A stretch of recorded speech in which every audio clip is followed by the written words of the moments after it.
کہیں دور پہاڑوں کے دامن میں ایک چھوٹا سا گاؤں تھا جس کا نام گلستان تھا۔ یہ گاؤں اپنی خوبصورتی اور حسین وادیوں کی وجہ سے مشہور تھا۔ اس گاؤں کے قریب ایک جنگل تھا جس کے بارے میں کہا جاتا تھا کہ وہاں جن اور پریاں رہتے ہیں۔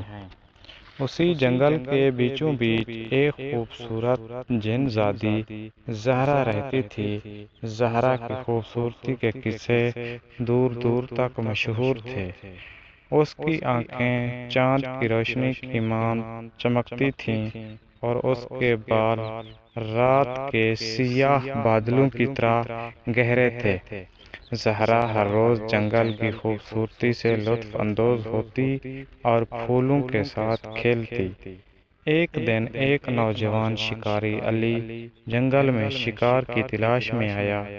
علی بہادر اور نڈر تھا، مگر جی سے ہی اس نے زہرا کو دیکھا اس کا دل بے قابو ہو گیا۔ زہرا کی خوبصورتی نے اس سے محبت کر دیا۔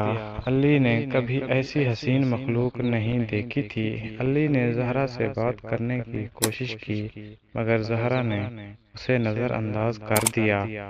وہ جانتی تھی کہ انسانوں اور جنات کے درمیان محبت ممکن نہیں، مگر علی کی محبت سچی تھی۔ وہ ہر روز زہرا کے لیے جنگل کے خوبصورت پھول لاتا اور اس کے لیے محبت بھرے گیت گاتا۔ آہستہ آہستہ زہرا بھی علی کی محبت میں گرفتار ہو گئی۔ ایک دن علی نے ہمت کر کے زہرا سے کہا، زہرا، میں تم سے بے پناہ محبت کرتا ہوں، کیا تم میری محبت قبول کرو گی؟ زہرا نے علی کی آنکھوں میں جھانکا اور کہا، علی، میں بھی تم سے محبت کرتی ہوں، مگر میں ایک جن زادی ہوں، ہمارا ملنا ناممکن ہے۔